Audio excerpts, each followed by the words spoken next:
Next question is find what is the magnitude of gravitational force between the earth and 1 kg earth and A 1 kg object on its surface. ठीक है, तो किसी भी object, देखो according to question के हिसाब से क्या है ना, ये अर्थ है,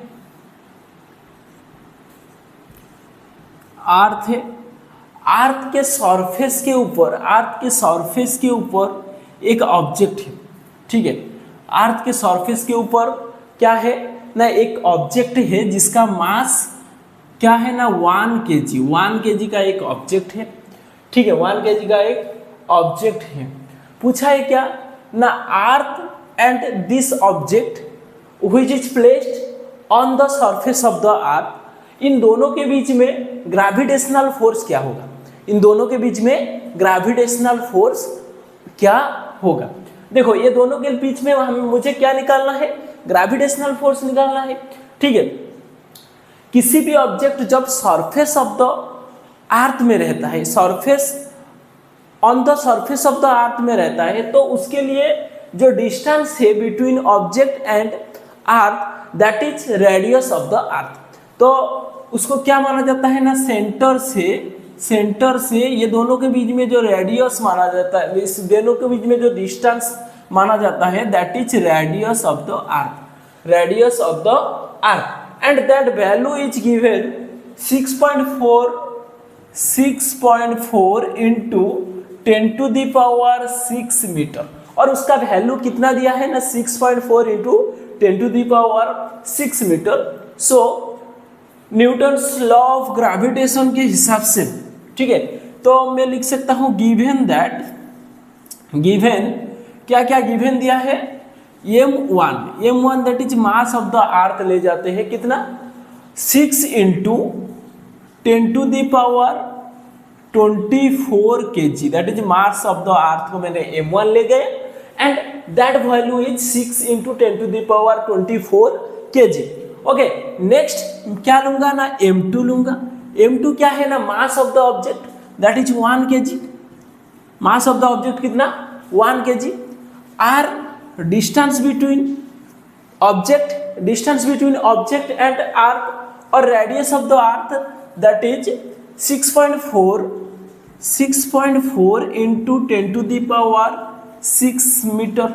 okay, so Newton's law of gravitation के हिसाब से F equal to G m1 into m2 divider by r square. ठीक है, G का वैल्यू कितना, G का वैल्यू पूरा अच्छे से याद कर लेना है। G का वैल्यू कितना है ना 6.67 into 10⁻11।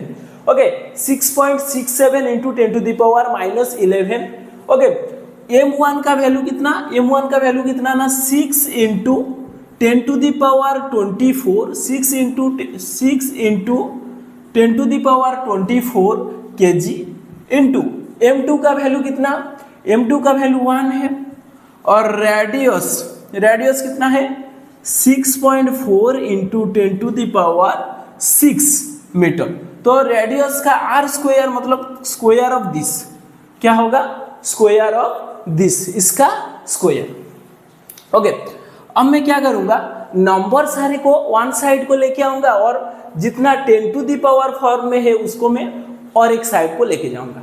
Okay, so this value is 6.67 इसको मैं ऐसे लिख सकता हूं 667 into 10⁻² into 10⁻11 into 6 into 1 into 10⁻24।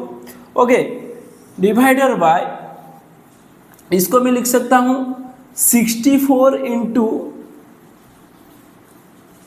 10⁻² into 10⁻12। देखो ये 6.67 को मैंने क्या किया ना 667 इंटू 10⁻²। ठीक है, उसके बाद 10⁻11 रखा, 6 को 6 रखा, ठीक है, 1 को इस साइड लेके आ गया तो 1 रखा और 10⁻24 रखा।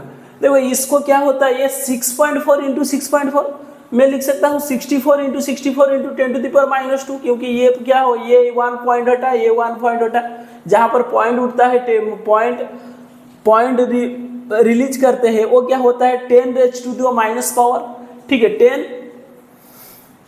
10⁻⁻ हो जाता है, तो ये क्या हो जाएगा 10⁻², ये क्या है ना 10⁻12। ओके, इसके बाद क्या करेंगे, सारे नंबर को एक जगह में कर देते हैं। तो ये क्या है ना 667 इंटू 6, ओके, और कोई नहीं है, इंटू 1 लिखना नहीं लिखना बराबर है, मत लिखो, 1 मल्टीप्लाई होगा तो सेम वैल्यू आ जाएगा। तो ये क्या होगा ना 64 इंटू 64, ओके।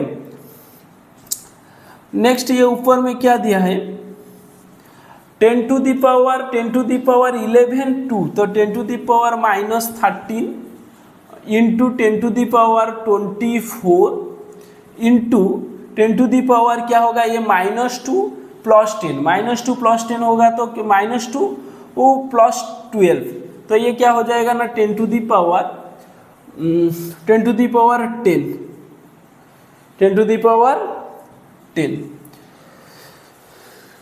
ओके। सो इसका वैल्यू को अब सॉल्व करेंगे, ये क्या हो जाएगा, तो इसको कैंसिल करने से होगा 2 से कैंसिल करो, 2 3 जा 6, 3 2 32, ओके, क्या होगा 32। इसको जब सॉल्व करेंगे ये वैल्यू इसके साथ मल्टीप्लाई हो जाएगा 3 के साथ, तो 3 के साथ मल्टीप्लाई करने से होगा 3 7 जा 21, 21 का 1 कैरी 2, 3 6 जा 18, 18 प्लस 2 जा कितना ना 20, 18 प्लस 2 जा 20, 20 का 0 कैरी 2, 6 3 जा 18, 18 प्लस 2 जा 20, मतलब इसको इससे मल्टीप्लाई कर देने से 2001 होगा। डिवाइडर बाय ये दोनों को मल्टीप्लाई करेंगे 64 इंटू 32, 64 इंटू 32, 64 को 32 से मल्टीप्लाई करने से ये 8 12 और ये क्या होगा 3 4 जा 12, 12 का 2 कैरी 1, दिस इज 18 प्लस 1 19, तो क्या होगा 8 4 10 का 0, तो 2048 एंड ये हो जाएगा कितना ना 10⁻−13 जाएगा, तो ये 1 बचेगा, ये 1 11 डिवाइडेड बाय 10⁻10, ओके। सो ये दोनों को मतलब सॉल्व करेंगे तो ये क्या हो जाएगा 2001 डिवाइडेड बाय 2048 इंटू ये क्या हो जाएगा ना 10, तो ये क्या हो जाएगा ना 20010 डिवाइडेड बाय 2048, ओके। इसको तुम डिवाइड करोगे तो क्या होगा 2010,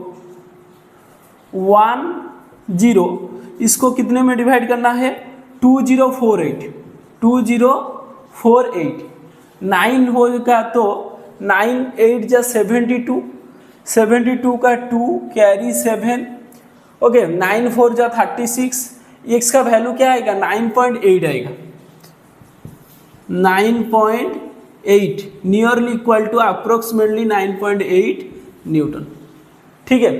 तो ये force between the body which is place on the surface of the earth having mass 1 kg is 9.8 Newton.